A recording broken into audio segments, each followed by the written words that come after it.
Entramos ao vivo. Olá! Meninas, boa tarde. Nós já estávamos aqui nos aquecimentos, nos bastidores. Já tinha gente nos esperando. Legal! Nós agradecemos pelo aguardo. Vânia, boa tarde. Dani, boa tarde. Muitíssimo obrigada pela presença de vocês duas.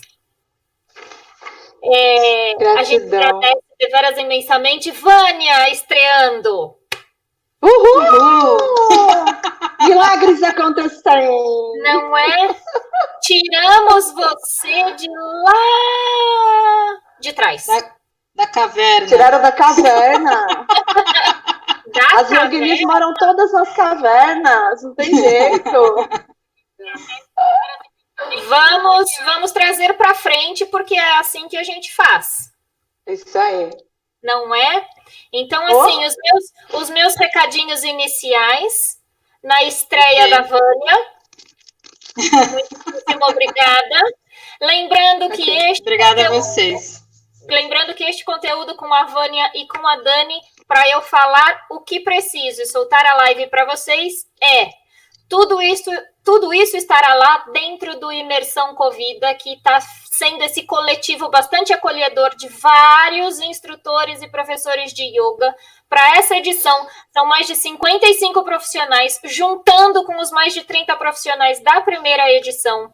Vai estar tudo lá dentro, bonitinho, com vários e inúmeros bônus que estão descritos no link que está na descrição deste vídeo, fora que a gente está ajudando também o Grupo Amigos do Bem. E nós agradecemos deveras imensamente que vocês estão fazendo parte de tudo isso. Gratidão. Obrigada. Quem quiser fazer a aquisição do Imersão Covida, ou fale com a Dani, ou fale com a Vânia, ou qualquer coisa, tire dúvidas conosco.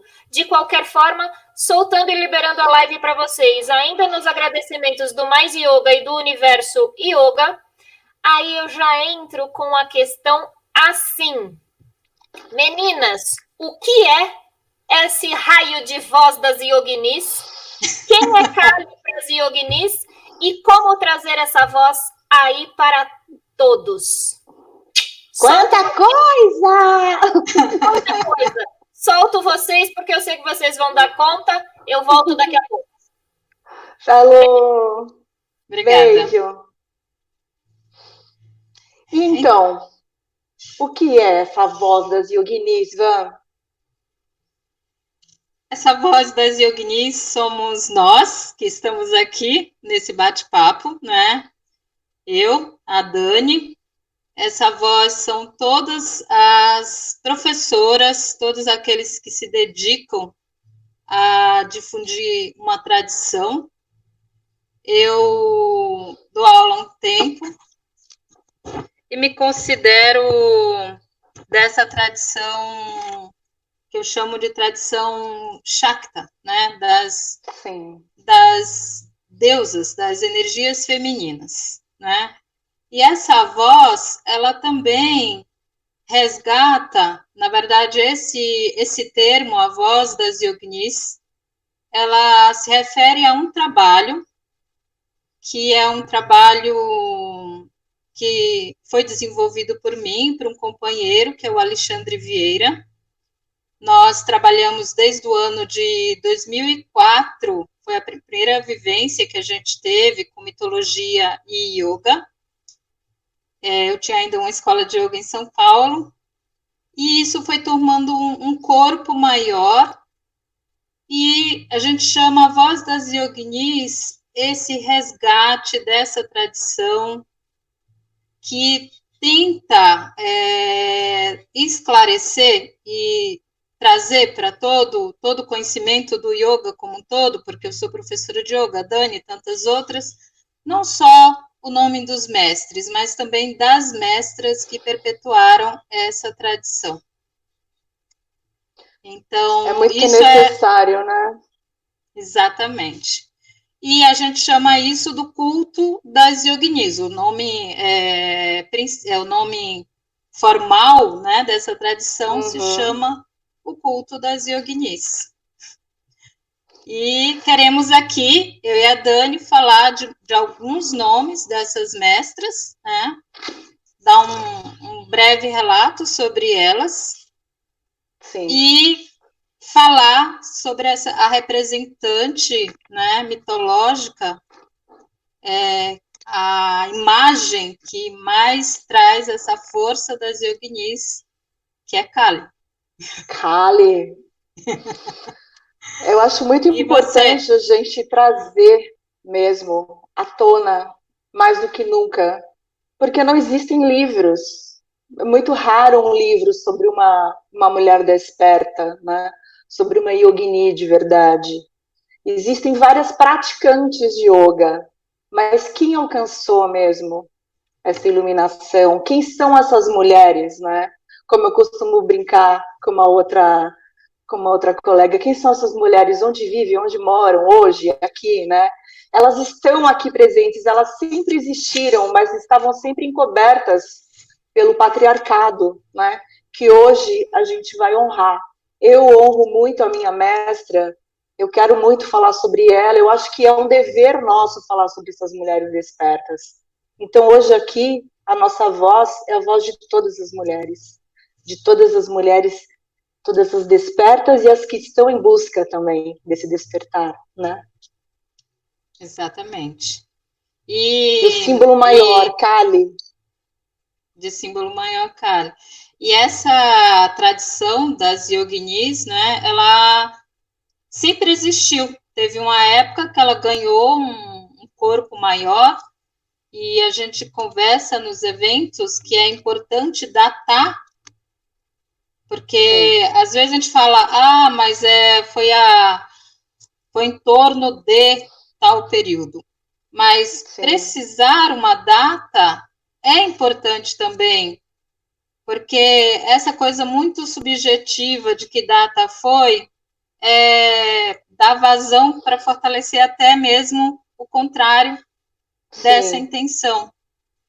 Então, existem hoje grandes pesquisadores, né, antropólogos, sociólogos, enfim, pesquisadores das mais variadas áreas, que eles se dedicam a essas pesquisas e afirmam que essa tradição, ela teve um momento muito importante, que foi entre o século VIII e o século IX, e foi até o século XII, né? Antes de ter novamente uma reviravolta. Independente disso, de tempos de altos e baixos dessas tradições, elas sempre existiram, elas ficaram nos subterrâneos. E hoje em dia, exatamente. E hoje em dia, numa prática de yoga, por mais que não se fale nisso, toda essa tradição está presente. Quando a gente vocaliza o mantra, quando a gente faz as mudras, né? Quando um ritual, né? Quando a gente faz os rituais, exatamente. O ritual à mãe. O ritual à mãe. E essa representação máxima, que é Kali, das yoginis, porque ela sai dessa cultura que tenta conter, que tenta segurar, que tenta organizar, né? Ela é liberta. Sim, ela já nasceu liberta, né? Ela já nasceu falando. Quer dizer, ela sempre existiu, mas ela fez a questão de falar que eu não sou de ninguém. Eu não sou consorte de ninguém. Eu simplesmente sou. Exatamente. Então, Dani, fala um pouco aí de Kali para nós. As primeiras, assim, representações de quando surgiu o Kali, né? No Tantra, nós falamos que Kali, ela é a escuridão, ela é o que a gente chama de Param Shiva para os tantrikas e para os shaktas, os adoradores da Grande Mãe, ela é essa consciência maior, né? Ela é a escuridão, quando tudo era a consciência cósmica. E esse poder da Mãe Divina, por que que ela é esse poder? Porque ela é aquela que gera vida. Então, como você vai cultuar algo diferente se quando você pensa, ela é a mãe, ela é a que acolhe, ela é a geradora da vida, e ela é também aquela que nos diz, eu estou aqui, eu vou te mostrar quem você é, além de tudo, além do ego, além de tudo, eu vou te mostrar isso através do amor. Então, acharam selos lá na era paleolítica de triângulos invertidos, né? E essas tradições rurais pré-védicas, eles cultuavam já essa mãe divina, os habitantes dos Montes Víndias, que hoje a gente pode separar entre o norte e o sul do centro da Índia. Lá já existia o culto à mãe, o culto à Ione, o culto à menstruação da mulher, né? Sim. Porque esse ponto vermelho é Concon, hoje pode ser Concon, mas na tradição roots mesmo, o culto à mãe divina, os filhos da deusa, as mães, e era o quê? É a própria menstruação que se cultuava a Ione através desse ponto que se fala de eu sou o filho da mãe divina. Sim. Lembrando que Kali, ela é a mãe, né? Então, aí você fala Yoga. Jaima, né? Salve Jaima. A mãe. Mas ela também é amante, né? Ela também é a guerreira. E nas tradições antigas dos vilarejos, ela sempre esteve presente. Sempre. Então, ela recebe vários nomes, né? Como Shama, que é um dos nomes de Kali, que significa a escura. Nos vilarejos, ela também é chamada de Gambara. Né? Gambara. Então, ela... que nem é... Smachana, aquela que era... a que acolhe na hora da cremação, né? Smachana, Kali. E esse nome mesmo de Gambara diz que é aquela que é nua, né? E misticamente significa aquela que é vestida de espaço. De espaço. Né? Que é Sim. Belíssimo isso, né? É lindo demais. Azul como a noite, negra como a noite, aquela que é vestida de espaço. É tanto que ela é cultuada na lua negra, né? Na lua nova, lua negra, à meia-noite, às terças-feiras. E por que tanta gente tem medo de Kali, acha que ela é o demônio, hein? Por que, Vânia? Por que essa imagem aqui, ó, assusta tanto? Porque ela tem um tridente, ela é filha do demônio? Porque ela gosta de caveiras, né? Porque ela gosta de caveiras, ela gosta da morte? Vamos falar um pouquinho dos atributos de Kali? Vamos, sim. Vamos. Então, Você já falou da vestida de espaço, né? Exatamente. E por que ela é vestida de espaço? Ela também é aquela liberdade das vestimentas da ilusão, por isso que ela é vestida de espaço. A natureza sem nome e forma na consciência iluminada, ela é a verdade suprema. E os 3 olhos, ó? Ela tem 3 olhos. Esse terceiro olho aqui quer dizer o quê? O sol, a lua, o fogo, bem como os 3 tempos. O passado, o presente e o futuro, que ela liquida. Porque Kali quer dizer o quê? A devoradora do tempo. Sim. Aquela que nos mostra que não existe tempo, né? Sim. Teve uma e os pergunta... seios à mostra. Fala. Teve uma pergunta. Tô sem óculos. Deixa eu ver. Perguntaram pra gente, vocês são da mesma tradição? Essa pergunta Shakta, o culto à mãe divina? Como se Digamos dão que os sim, rituais por mulheres? Pode homem participar? Tem diferença? Claro que pode homem participar. Apesar de eu conhecer a Dani há pouco tempo, um período mais curto de tempo, somos sim da mesma tradição, porque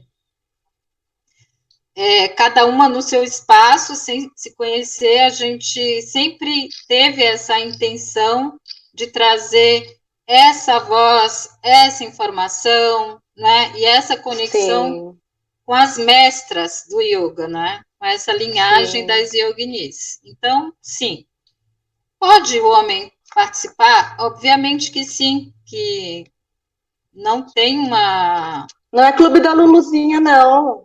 Tá tudo certo.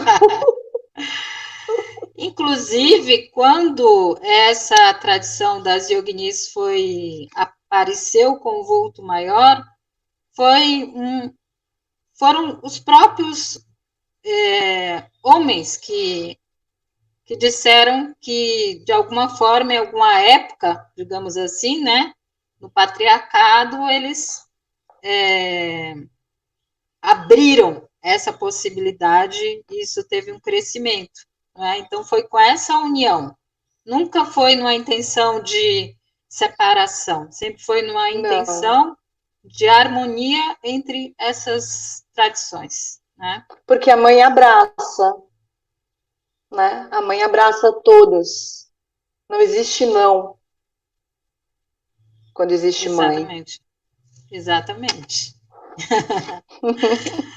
E o que poderíamos Vamos falar continuar? mais Nos sobre Kali? seios, os seios da mãe, em muitas pinturas, seus seios são decorados com diagramas que representam um cosmos ligado ao centro do coração. Porque para nós, Shaktas, para nós, Tantricas, a Kali, a Mãe Divina, ela mora no nosso coração. Mas não somente no nosso coração físico. Ela está localizada no nosso coração espiritual, que a gente denomina Hridayam, né? É lá que mora a Kali.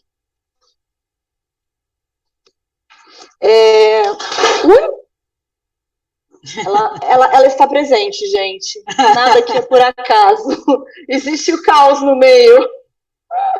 A Ione aberta, a Ione, o sexo feminino, o sexo da mãe aberto, representa o próprio cosmos. Nas imagens, muitas imagens, ela está nua, né?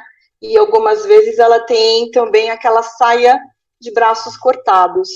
Tudo isso tem uma representação mística e linda. Os 4 braços simbolizam o ciclo da criação, da destruição e o ritmo cósmico. A natureza circular da vida, da morte, em contínuo movimento. Tudo na imagem de Kali tem um porquê. Então, quando ela está com essa arma, com esse gládio, é porque ela corta o diálogo, ela corta a mente mundana para nos trazer ao estado de meditação e de contemplação. Ela corta dualidades, ela corta o ego. Esta é Kali. Para nos trazer para o nosso silêncio, para o nosso estado de Ananda, para o nosso estado de veneração, de alegria verdadeira, sem motivo, né? O Trishula, que é esse tridente, que é o Trishula, ele mostra que o praticante, o devoto de Kali, ele é ao mesmo tempo o divino, o templo e o adorador. Então, a taça que ela segura, aqui, essa taça é o quê? O recipiente que mantém o fluxo das associações mentais que a dualidade cria. Então, ela nos traz para esse estado de contemplação o tempo inteiro. A saia de braços cortados é a conexão com a ação, com karma, né? Ação, karma, que em seu imediatismo é considerado conectado com o cosmos. A ação depende da totalidade do movimento cósmico, né? Tem que estar sempre em movimento. Então, a percepção da ausência de escolha conduz o Para quê? Para a liberdade. Não existe nem bem nem mal. Isso é sempre bom falar. Tudo se equilibra no infinito, né? Não tem esse negócio de, ai meu Deus, está tudo ruim. Não. É como você interpreta, né? Exatamente. E o cabelo selvagem, Vânia, o cabelo de Kali, que tanto podem os nossos cabelos, as mulheres, né? Representa o quê? Isso. A liberdade. É representa verdade. A liberdade, a revolta contra as normas sociais, mas também os cabelos dos yogis, das yoginis, porque cabelo é conexão com o etéreo, né? Com a energia. Então, com essa energia cósmica, elas são antenas. E essa questão do cabelo é muito incrível, porque hoje em dia as mulheres, quando chegam à idade, assim como a minha, né, que já passou dos 50... Como a nossa. Como a nossa, e a Dani tem idades próximas, né? Ela é a irmã mais velha 1 ano só. E é muito incrível, porque as pessoas se incomodam, né? Se incomodam porque... Essa véia com o cabelo comprido ainda, o que é isso? Vai cortar esse cabelo. Nossa, por que não corta o cabelo? E eu acho tão incrível isso, né? As pessoas se incomodarem porque a gente deve dizer, você tá com cabelo. E falam, você é vaidosa porque... Não, eu simplesmente não frequento o salão e ele cresce. Simples assim. É só isso. Eu tô na minha caverna meditando, você vem me encher o saco. Me deixa com o meu cabelo. O cabelo cresce porque eu não vou no salão mensalmente, né? Porque eu nem gosto de ir em salão. Diga-se. Nossa, eu não sei o que é isso também, viu? Quando ele fica muito, muito grande, que eu sou uma pessoa de pouca estatura, eu vou lá e eu mesmo dou uma cortadinha nele, né? Quando eu tô pisando no meu cabelo, aí eu vou lá e dou uma cortadinha. Exatamente. Né? E é bom lembrar essa coisa uma imagem de Kali que eu acho muito interessante, o crânio, né? Porque o crânio é aquilo que sobra da vida, né? Então, ele representa aquilo que permanece. E o fato da Kali usar um colar de crânio representa a linguagem. Então, cada crânio, olha ali, ó, representa a letra do alfabeto sânscrito. Então, isso é o alfabeto Devanagari, né? Exatamente. Então, Kali é aquela que carrega a linguagem. Olha que interessante isso. As mátricas. Ela, em um dos seus aspectos, ela é uma das deusas da sabedoria, né? Sim. E isso é algo que a gente precisa trazer essa informação dessa qualidade, porque Kali representa, de fato, a Yogini. De ser essa potência feminina que, como desvincular um estereótipo feminino, e ser essa potência feminina que vocês falam. Quer responder, Dani? Eu acho, assim, que é você retornar à sua essência, né? A gente acomoda isso num arquétipo, a gente acomoda isso numa imagem, mas na verdade... É o meu momento de atrapalhar vocês e só dizer assim, às vezes chega a pergunta para mim pelo WhatsApp, algum aluno que fica com vergonha de escrever lá no chat do YouTube e tal, aí eles querem perguntar alguma coisa e não sabem direito como, e aí eu tento resumir no mínimo de linhas possível, mas basicamente assim, como rolou o assunto e o papo do cabelo longo, do corte, do corta, não corta, salão, não salão, o que veio de áudio aqui para mim mas eu tenho cabelo curto, mas agora eu já não sei se eu sou feminino ou se eu não sou, e aí essa potência que elas vêm falando, que eu entendo que essa palavra é o que está por trás, como é que funciona isso? Falei, Vou tentar resumir numa pergunta. E aí acabou vindo essa daí. Tá. Só Tá. agora tá mais explicado. Tá mais explicado. É que, na verdade, não tem uma regra. Eu mesmo, apesar de eu ter esses cabelos, eu tenho uma vontade, em algum momento, talvez eu faça isso, eu raspe minha cabeça. É uma vontade que eu tenho de experienciar isso, de não ter. O simbolismo é a libertação, né? Gente. Não interessa. É a liberdade de expressão. É falar não precisa ter regras, porque no Tantra é não ter regras. A regra no Tantra é você escutar o seu coração. Não é verdade, Vivian?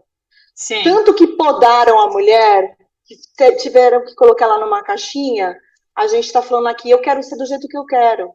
Eu quero ter cabelo comprido. Você quer ter cabelo curto? Ótimo. Você está feliz assim? Ótimo. As antenas vão continuar. Isso é só um simbolismo, né? Exatamente. É bom deixar isso claro. É a liberdade. E essa tradição, né, a tradição Shakta, o Tantra como uma outra, porque o Tantra, ele, hoje em dia, quando se fala esse nome, você pensa em mil coisas, né, relacionadas. Isso aí, tem que estar revoltado e livre, tá certíssimo. Exato. Tá ótimo. Você tá feliz? Então tá bom. Pode continuar, Vã. Então, essa tradição surgiu como uma contracultura, porque linkando essa tradição das yoginis com o yoga, né? Porque hoje em dia, por mais que você não fale que o yoga veio dessa tradição, está inserido na prática de yoga muitos aspectos dessa tradição. Mas essa tradição, ela surgiu como uma contracultura, porque antigamente essas práticas, na sua origem, né, as primeiras práticas que surgiram, ela era dedicada para os renunciantes. E Exatamente. quando ela veio à tona, ela veio para agregar é isso que importa. Tá feliz. Ela veio para trazer não só os renunciantes, mas as mulheres, as pessoas de família, homens e mulheres de famílias. Então, isso surgiu na Índia. Então, no sistema de castas, trazer as pessoas de castas mais baixas também. Então, ela foi incorporada como uma contracultura para o sistema védico, né, o sistema bramânico. Isso lá na Índia, né? Uhum. Então, aí as mulheres, as pessoas, os homens e mulheres de família, as pessoas de castas mais baixas, poderiam participar tanto da prática de yoga como desses cultos, né? E a Dani acho que deu uma fugidinha aí. Pode dar continuidade, Vânia, a gente está na recuperação aqui da Dani. Tá bom, tá certo. A imagem também deu uma sumida aqui. Mas a gente já está recuperando a Dani e vai lá que você dá conta. Ok. E, bem, isso que eu estava falando é dessa tradição, ela foi criando esse corpo com essa intenção, né, de abranger a todas as pessoas, a todos as castas, a todas as etnias, e isso também é forte presente para os dias atuais, né? Sim. Inclusive com relação ao yoga. O yoga, ele é de todos, né? Ele não pode ser de um grupo de pessoas, ele tem que incorporar a todas as idades, todas as épocas, todos os seres. Assim eu penso, né? Sim, porque as mulheres falando um pouquinho delas, elas eram meio que negavam os ensinamentos, né? Os ensinamentos do yoga, os ensinamentos védicos, brahmânicos para elas. Isso eu falo por causa do conhecimento que eu tenho desses estudos das yoginis, dos estudos que eu tenho com a Nandamai, né? A Nandamai, ela foi aquela mulher desperta, que já nasceu desperta, mas ela não teve ensinamento ortodoxo. Porque lhe negaram isso, né? Quando ela percebeu que ela estava entrando em estados avançados de consciência, a família dela, que era uma família muito humilde, de camponeses, eles viram aquela mulher gritando, falando palavras que eles não conheciam e fazendo uns contorcionismos com o corpo que eles também não sabiam o que eram. Chamaram um exorcista. Chamaram um exorcista para tirar o demônio do corpo dela. Até entender que aquilo que ela estava fazendo eram posturas de yoga e entoando mantras que ela não sabia nem o que era, assim, normalmente, né? O que acontece? Nenhum Brahmane quis iniciá-la. De nenhuma casta, de nada. Por quê? Ela era mulher, ela era praticamente letrada e ela se auto-iniciou. Né? Aquela história linda. Exatamente. E hoje em dia, essa coisa da auto-iniciação, né? Porque eu acredito muito nisso, que se você se identifica com a tradição, se você pratica yoga e você, durante anos e anos, você está ali dedicando, existe uma auto-iniciação, né? Você se conecta com um saber maior. Sim. E esse saber maior é você também com a sua sabedoria que vem do seu coração. E eu acredito nisso, né? Então, você não precisa de mestre externo, né? De mestre externo. Você precisa do seu mestre e da sua prática, que a sua prática é o seu mestre. Você se conectar, exatamente. Você se conectar com o seu Ishta Devata, com a sua divindade interior. Com a sua divindade interior. E no final, todo mundo se transforma em mestre. Então, teus alunos, teus amigos, tudo você vê a manifestação de um saber. Exatamente. E não um único ser humano, mas todos os seres humanos, né? Sim.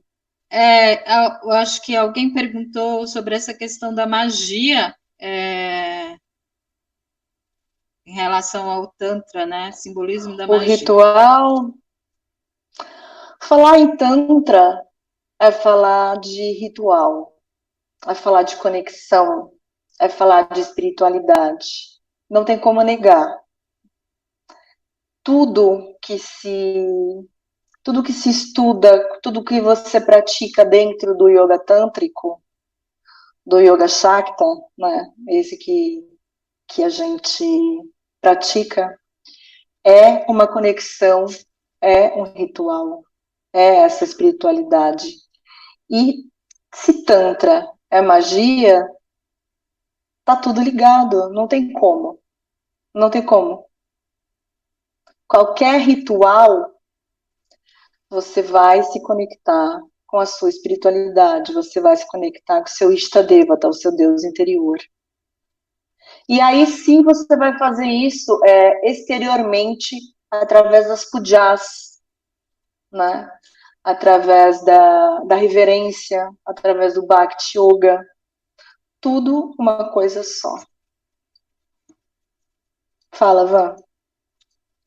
E nas suas origens, né, mais antigas, digamos assim, mais arcaicas, digamos, essas primeiras mestras, elas vivenciavam essa prática com pujas e mantras e atividades psicofísicas, mas elas também elas incorporavam a divindade, né? Então, tinha práticas de possessão, sim. Sim. Então, isso é algo que as pessoas têm um certo... não se fala muito. Receio, né? Receio de falar, mas as práticas de possessão estão inseridas, né, nessa tradição.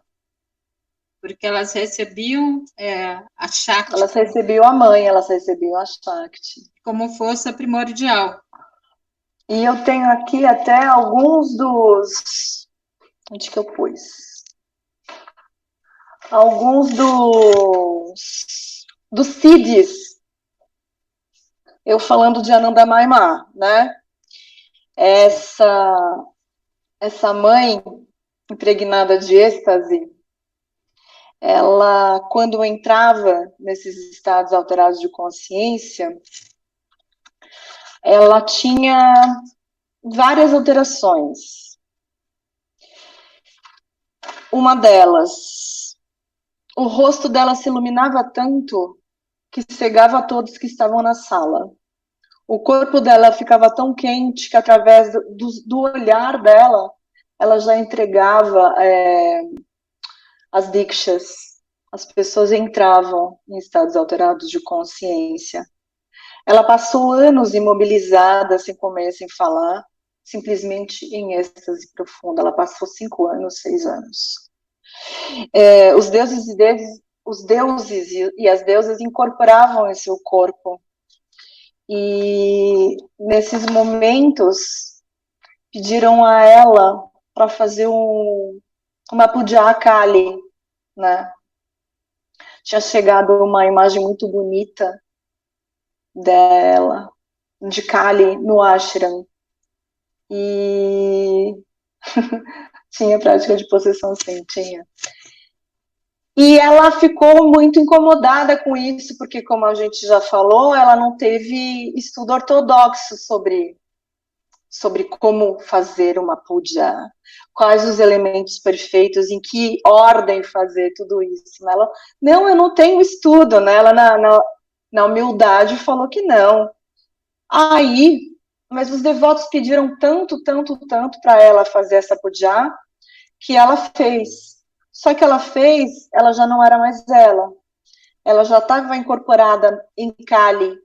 E ela, na hora de pegar os elementos, o leite, a ghee, as rosas, os perfumes, ela jogou em cima de sua própria cabeça, em cima de seu próprio corpo. E automaticamente, no momento que ela jogava isso, na estátua também aparecia. É uma coisa muito bonita, né? E lembrando que uma outra vez também, quando saquearam o templo de Kali, ela sentiu uma dor muito grande na mão. E não sabiam que tinham saqueado o templo de Kali e roubado todas as joias que estavam na Murti, nas estátuas. E esse braço da estátua foi cortado, né? Eles roubaram a mão junto. E ela sentiu uma dor tão profunda no punho, ela não conseguia mais movimentar. E ela falava, ai, meu punho apodreceu, meu punho apodreceu. E nesse momento chegou um dos devotos e falou, né? Tinham acabado de invadir o templo de Kali e roubaram todos os ornamentos do punho da Murti. E era exatamente o punho que ela também estava sentindo. Então, esses momentos, assim, de êxtase e de tamanho de corpo também, nos momentos dos kirtans, quando ela estava tão envolta, assim, na presença de Shakti, seu corpo se rodopiava a ponto dela levitar, né? E de ficar tão leve, que você só viu o Sari dançando. Não existia mais o corpo físico dela. Em momentos ela estava tão pesada, ela era baixinha, né? Ela tinha menos de 1,5 m e ninguém conseguia tirar ela do lugar. Olha então só. São momentos muito bonitos, né? E isso tem a ver com essa magia, né? Que foi manifestada.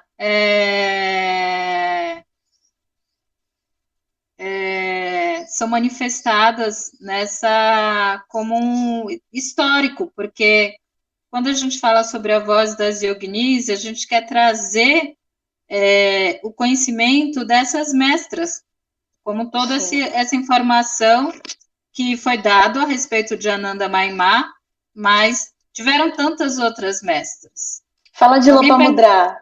Sim, e aí falaram, é possível meditar na imagem Sim. Não ajuda? Então, tem a questão que é muito comum na tradição,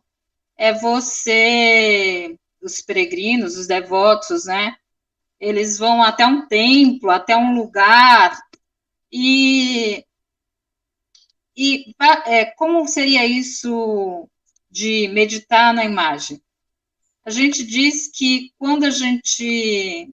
Tem um ditado que diz, quando a gente olha uma imagem, quando a gente olha a imagem de uma divindade, né, ou de uma mestra, essa imagem também olha para você. Sim, então, é lindo sim, isso. É possível, sim, meditar na imagem. Você contempla e, ao mesmo tempo, você é contemplado. Sim. É um bom exercício de conexão com essas forças, né? E ainda falando sobre a voz das yoginis, com esse trabalho que eu desenvolvo com Alexandre Vieira, quando a gente faz os nossos encontros, a gente quer que o nome de mestras seja tão conhecido quanto dos mestres. Então, todo mundo sabe do nome de muitos mestres, né? Na ponta da língua. Então, Sim. que o nome das mestras também se faça presente. E como, por exemplo, muitos conhecem Vivekananda, que é discípulo de Ramakrishna, e Sarada Devi. O que é que você conhece a respeito de Sarada Devi, que era a companheira de Ramakrishna? Né? Muitos não sabem nem o nome dela, né? Só sabem, às vezes, até a imagenzinha dela tá ali, mas não sabem quem é e quem foi. Tem um quadrizinho junto com ele e acabou, mas né? não dão importância a Sarada Devi, né? Como na época védica teve uma grande mestra chamada Lopamudra, né? Ela foi uma sábia. Por favor, conte dela. Adoro. A Lopamudra, ela acho que é do ano 800 a.C., e ela era uma sábia, ela foi reconhecida como uma sábia, e ela escreveu trechos do Rig Veda, ou algum Upanishad, mas quem ficou conhecido, mas o nome dela levou a fama foi esquecido, né? Então, quem ficou conhecido foi Agastya, o companheiro, o esposo dela. Mas foi uma grande sábia desse período védico. Uma mestra de Srividya, né? Exatamente. E o que mais que nós podemos falar? Da Laleshwari. Laleshwari. A Laleshwari. É incrível, Laleshwari. Adoro. A Laleshwari. Como é ser uma yogini atualmente em relação ao patriarcado? Estamos aqui debatendo muito sobre isso. Precisamos de todas. Pertinho. Colocando o nome das mulheres aí, colocando o nome das yoginis também na pauta, né?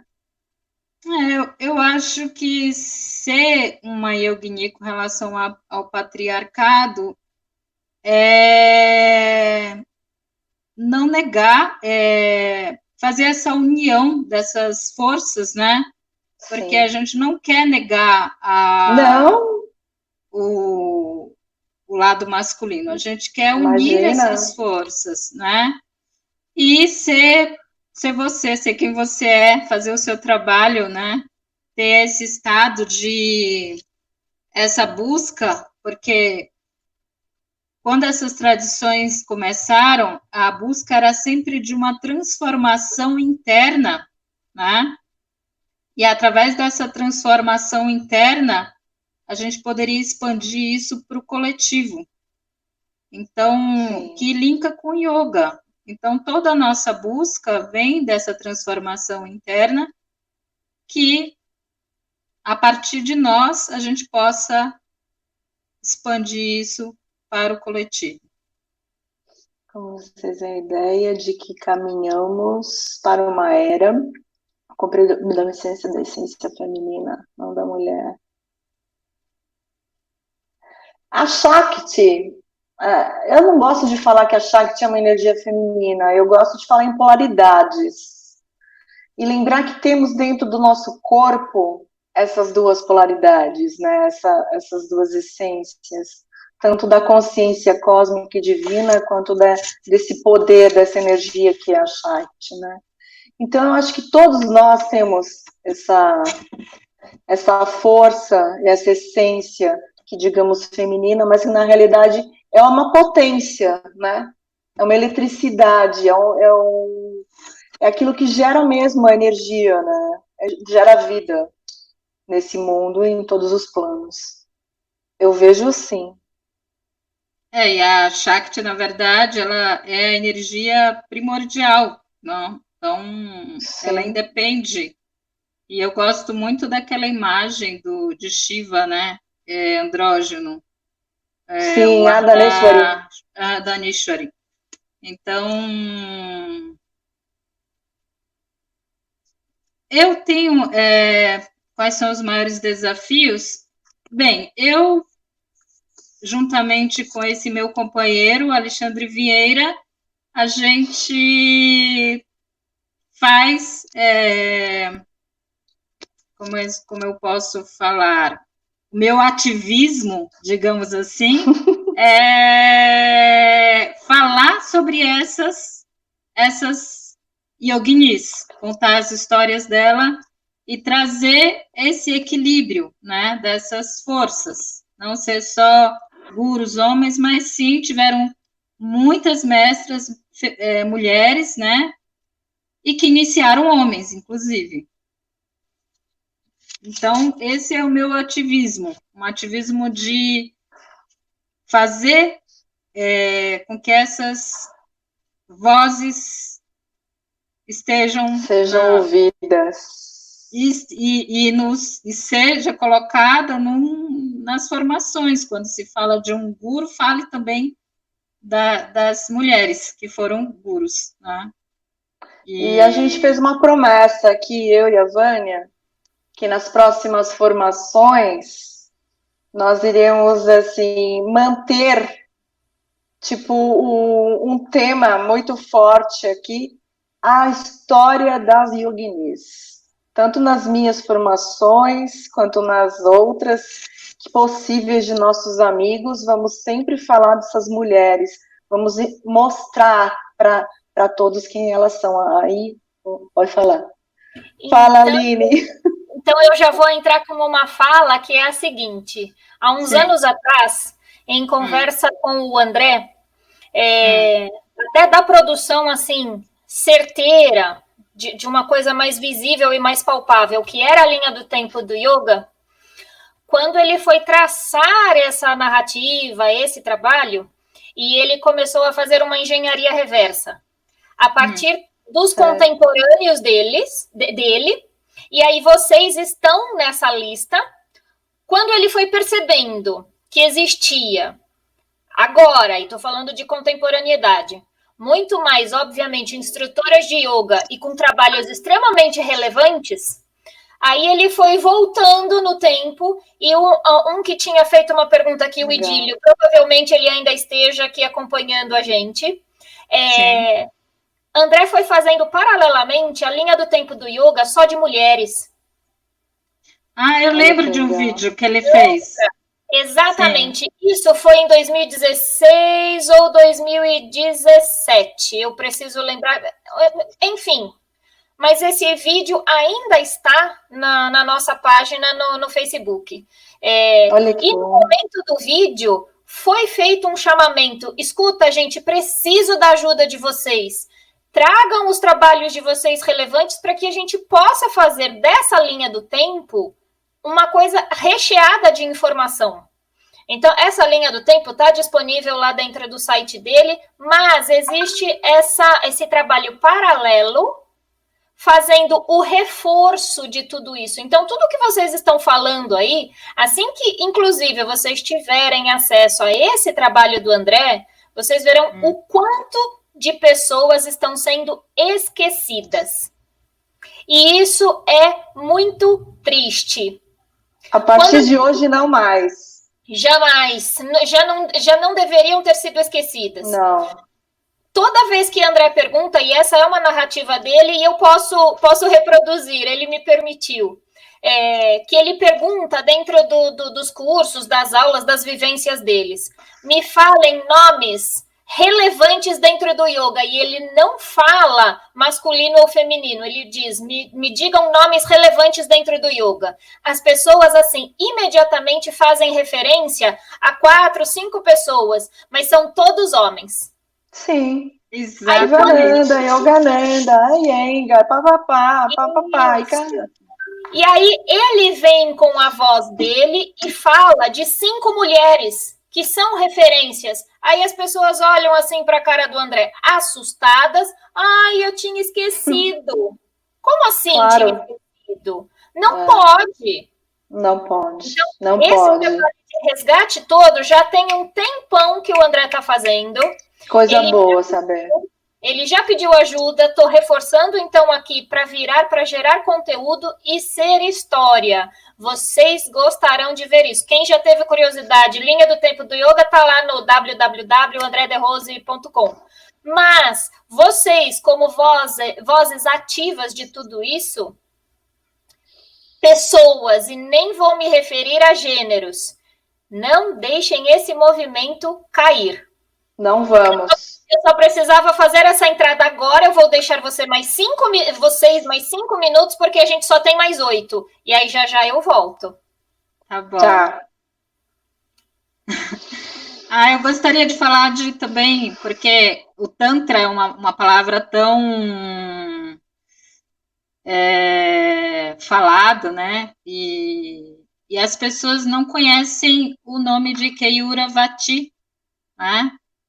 Keyuravati foi a primeira mulher guru que se tem registro da tradição Krama, que é uma tradição da Caxemira. E as pessoas falam tanto, e alguém já leu sobre Keyuravati? Vocês sabem quem ela é? Então, eu acho que essas vozes realmente precisam ser faladas e colocadas, como a própria Indra Devi, né, que ela é conhecida como a dama do yoga no Ocidente, e ela foi a aluna do como é o nome do mestre dela, Dani? Uma Krishna. A Indra Devi. Então... Esqueceu de novo o nome do moço. Esqueceu de novo. A gente falou tanto de mulher que a gente está se negando a falar de homem, né? Absurdo. E que é o mesmo mestre. Exatamente. E ele não queria ensinar yoga para ela, né? Mas ela tinha uma grande influência e conseguiu. E ele foi muito duro com ela. E ela foi iniciada por ele e foi conhecida como a grande dama do yoga no Ocidente. Então, um papel importante da Indra Devi, que teve no Brasil há muitos anos atrás, e que hoje em dia tem muitos livros falando a respeito dela. Ela deveria ser observada, estudada e dada essa importância. Exatamente. Deixa eu só finalizar aqui com uma coisa que eu acho assim, fundamental falar, quando a gente fala de iniciação, a gente fala de ritual. E a palavra ritual vem da palavra rutu, R-T-U, que significa menstruação. Então, toda iniciação, quando a gente fala na nossa cultura Shakta, deveria ser feita por mulheres, porque o toque da mulher na hora da iniciação, ela tem um trabalho de relembrar nosso DNA, até mitocondrial. Relembrar que essa mulher, ela tem esse poder de DNA único que possui um padrão genético de conexão com a trama do cosmos. Só para finalizar aqui. Eu tenho muito para falar sobre isso, mas hoje já não dá mais. Mas, assim, é só para se pensar um pouquinho. E eu gostaria de falar sobre mais uma mestra, que é a Lala Eshwari, que ela escreveu, ela foi casada e ela abriu mão de todas as convenções, ela saiu, né, dessa estrutura, e ela é reconhecida como uma grande poetisa, e ela escreveu hinos, né, para Shiva. Então, ela se identificava... Poemas, né? Não é nem hinos, é poemas. Né? Poemas, não hinos, poemas, para Shiva. E ela é reconhecida como uma grande mestra, né, que atingiu a iluminação e manifestou esse estado através desses poemas de ligação com Shiva. Sim. Ela saía nua, né, pelos vilarejos. Nada de êxtase. E em pleno estado de sabedoria. Só com o cabelo, né? Só com o cabelo cobrindo o seu corpo. Ela saía nua e ela tinha como vestimenta... Como roupa, os cabelos.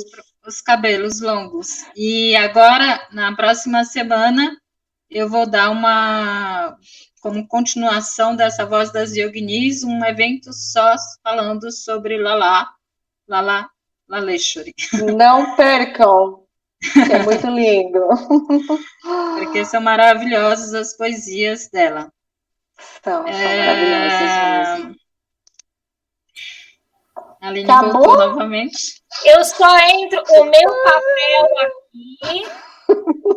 papel aqui é avisar do Imersão Corrida que vocês estão fazendo parte, é avisar que a gente, assim, avisar não, aí é agradecer para quem já está fazendo todo o investimento e é dizer que a gente agradece a participação de vocês. E aí, mais um detalhezinho, porque eu fico aqui nos bastidores ouvindo e fazendo milhões de coisas, mas ouvindo vocês também.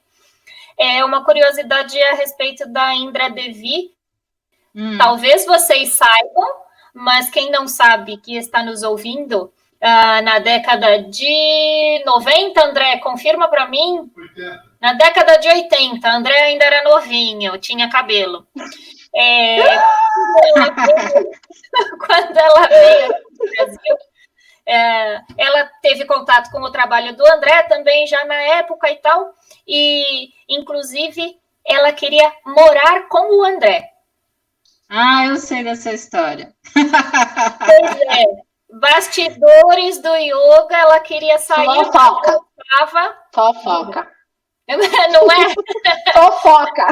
Mas essa pode. Ele fala que ela era assim, ela era tipo pequenininha no tamanho, mas quando ela chegava, aonde ela chegava, 3 horas antes ela chegava. Sim. De tanta força, tanta força, tanta Shakti, né? Muito provavelmente até dessa questão assim de volição toda que ela tinha e de enfrentamento aí para que dessem aula para ela e a iniciassem e coisa e tal. Meninas, mais algum recado para que a gente possa deixar tudo isso bonitinho no pacote Imersão Covida e vocês duas fazendo parte? Só acessando o meu site, conhecendo o meu trabalho, eu vou começar com alguns cursos agora também. Eu acredito que eu vou fazer um curso só sobre Kali.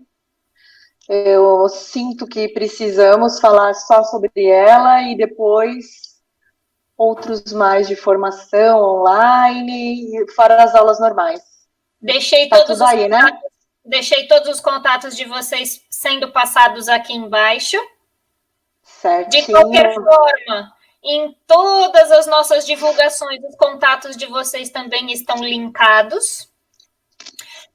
Novamente, conteúdo todo desse, se ninguém fez a anotação de nome nenhum, de termo nenhum, assim que fizer o investimento, então, lá no Imersão Covida, vai ter acesso a quantas vezes quiser nessa live de vocês.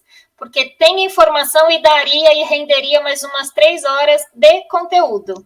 Ixi, eu queria falar milhões de coisas Nossa. aqui. Exatamente. Programou um monte de coisa e não deu nada.